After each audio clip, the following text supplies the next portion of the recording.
Have you ever noticed how the most incompetent people just shout the loudest? They're so incredibly certain. And yet the people who are truly brilliant are so often full of doubt. We're going to dive into that paradox today and show you why that feeling of self-doubt, well, it might just be your greatest superpower. Seriously, have you ever been there? Maybe you just got a promotion or finished a huge project, and everyone's congratulating you. But inside, there's this little voice just whispering, "You don't belong here. You're an imposter." And then you look across the room at someone spouting nonsense with 100% confidence, and you just think, why am I the one who feels fake? Okay, listen to me very carefully. If that's you, that feeling is not a bug. It's not a defect. It is, in fact, a feature. It is a sign of a highly advanced mind. So first things first, let's just completely tear down this myth that confidence is the same thing as intelligence. It's not. In fact, you know what the most dangerous mind is? It's the one that's completely stopped questioning itself. This brings us to something that drives us all crazy, right? Why is it that the world is so full of loud, confident people who are just so often wrong? Well, believe it or not, there's a scientific reason for this. And it has a name, the Dunning-Kruger effect. Basically, it means that some people have such a low level of skill that they literally don't have the tools to see how unskilled they are. Their own ignorance creates a kind of bubble of confidence around them. They don't know what they don't know. And that leads to these two totally different mindsets. You've got cognitive rigidity on one side. Everything is black and white, simple answers, absolute certainty. But on the other side, where you probably live, is intellectual humility. You see the nuance. You see the shades of gray. You're cautious. You're doubtful. Because you're smart enough to see just how huge and complex the world really is. So, let's talk about you. That thing you call overthinking, that hesitation you sometimes feel, we're about to reframe that completely. It's not a weakness. It's actually a sign that your brain is firing on all cylinders. The term for it is cognitive complexity.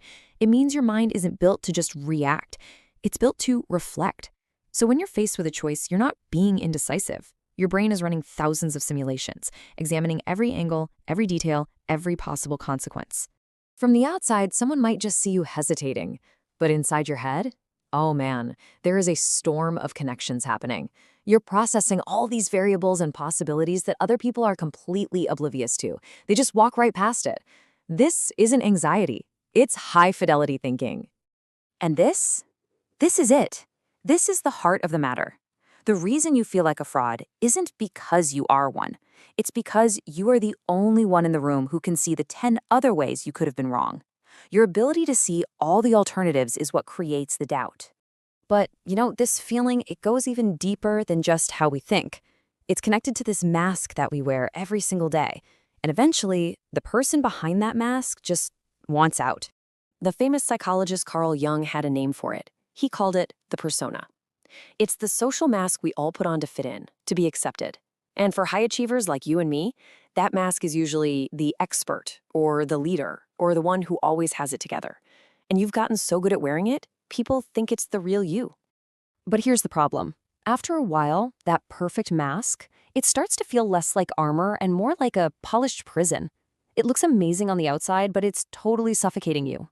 And that feeling of being a fraud, that's the sound of your true, authentic self banging on the walls, just screaming for some air.